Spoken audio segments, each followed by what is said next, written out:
Hai semua, salam sejahtera Malaysia.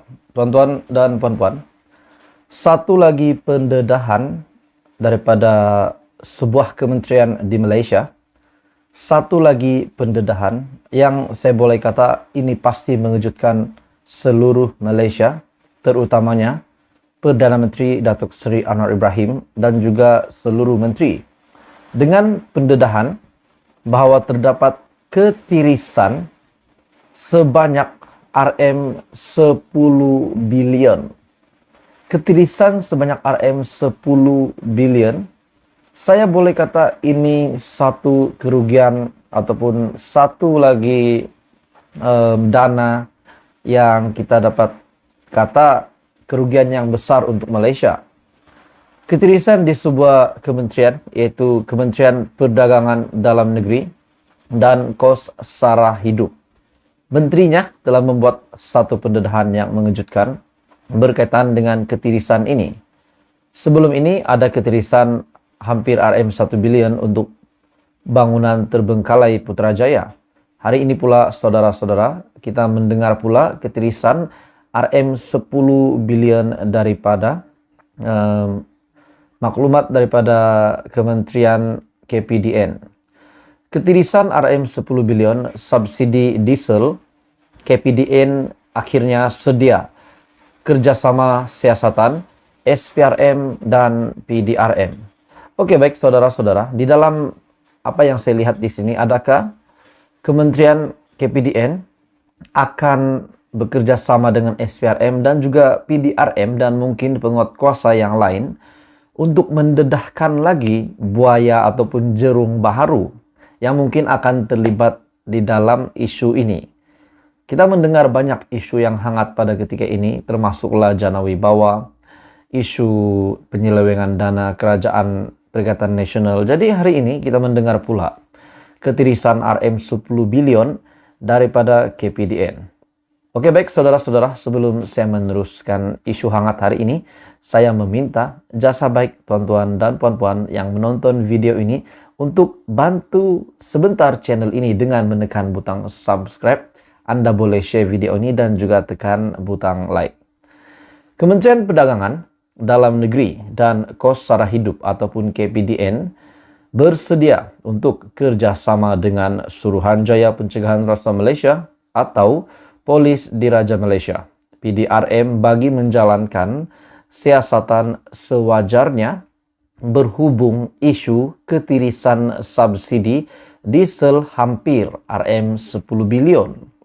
Menterinya Datuk Seri Salahuddin Ayub berkata, tindakan itu perlu dibuat sekiranya siasatan dalaman dijalankan, pihaknya mendapati terdapat kesalahan yang bertentangan dengan undang-undang telah berlaku sebelum ini.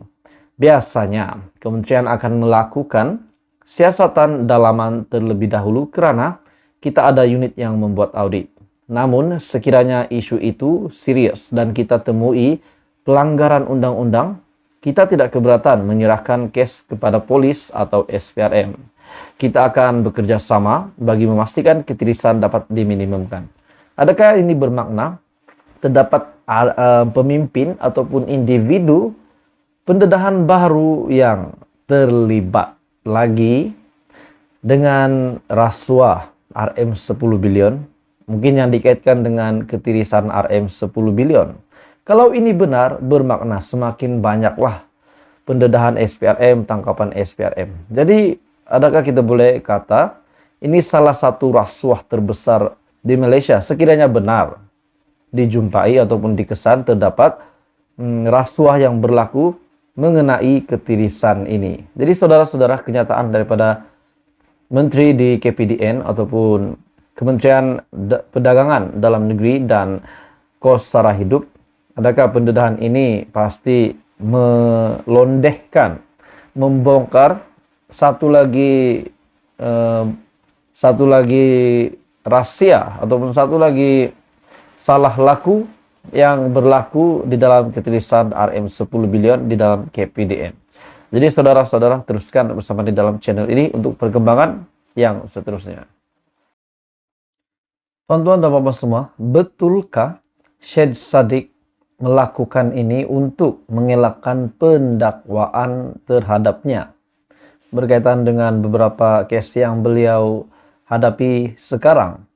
Dalam satu kenyataan, dalam satu pendedahan yang berkata bahwa pegawai SPRM, seorang ataupun pegawai SPRM memujuk Syed Saddiq untuk menyokong Muhyiddin. Dan ini berlaku semasa Muhyiddin menjadi Perdana Menteri. Dalam satu kenyataan ini, pendedahan ini, bagi saya, akhirnya Syed Saddiq yaitu bekas armada juga, yang kini adalah presiden muda, akhirnya membuat pendedahan berkaitan dengan kenyataan bahwa pegawai SPRM memujuk Syed Saddiq untuk sokong Muhyiddin Yassin. Mahkamah Tinggi di sini hari ini diberitahu seorang pegawai SPRM memujuk Syed Saddiq, Syed Abdul Rahman menyokong kepimpinan Tan Sri Muhyiddin Yassin bagi mengelakkan pendakwaan yang dikenakan terhadapnya. Berita ini adalah pada 23 Februari. Syed Saddiq yang juga bekas Ketua Angkatan Bersatu Anak Muda ataupun Armada berkata, beliau diminta untuk menyokong Muhyiddin sewaktu pihak SPRM menggeledah rumahnya dan ketika siasatan dijalankan.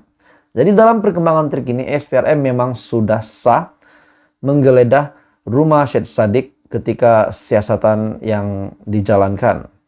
Meskipun tidak mempunyai isu pribadi dengan Muhyiddin bekas Perdana Menteri, dan pada ketika itu insiden ataupun situasi ini berlaku ketika Muhyiddin Yassin ketika itu menjadi Perdana Menteri, beliau menyifatkan permintaan pegawai berkenaan bagi mengelakkan pendakwaan terhadapnya adalah salah. Akhirnya pengakuan Syed Saddiq bahwa ini adalah salah. Menurut Syed Saddiq, beliau bersama saya hampir setiap hari ketika proses penggeledahan dan siasatan. Namun adalah salah untuk meminta saya menyokong Muhyiddin bagi mengelak saya didakwa. Ahli Parlimen Muar itu selaku saksi pembelaan pertama menyatakan demikian, yaitu beliau kata, saya harap perkara ini diperbetulkan. Ujar Syed Saddiq ketika membela diri terhadap 4 pertuduhan, yaitu bersubahat, pecah amanah, salah guna harta, dan pengubahan wang haram amla. Menurut Syed Saddiq, beliau bersama saya hampir setiap hari ketika proses penggeledahan dan siasatan. Namun adalah salah untuk meminta saya menyokong Muhyiddin bagi mengelak saya didakwa, menurut Syed Saddiq. Beliau berkata, Syed Saddiq berkata, salah untuk beliau menyatakan bahwa SPRM menjadi alat politik ketika pertukaran kerajaan. Dan menurut Syed Saddiq, beliau telah menjadi mangsa politik. Dan beliau mahu perkara ini diperbetulkan. Ahli Parlimen Muar selaku saksi pembelaan pertama menyatakan demikian pada pemeriksaan semula yang dikendalikan oleh Peguam Gobind Singh Dio. Semalam, Syed Saddiq menyatakan pendakwaan terhadapnya bermotifkan politik dendam, manakala beberapa sahabatnya diugut untuk memberikan kenyataan mengikut kehendak SPRM ketika siasatan dijalankan. Jadi adakah ini satu lagi tuduhan yang mengejutkan kepada SPRM?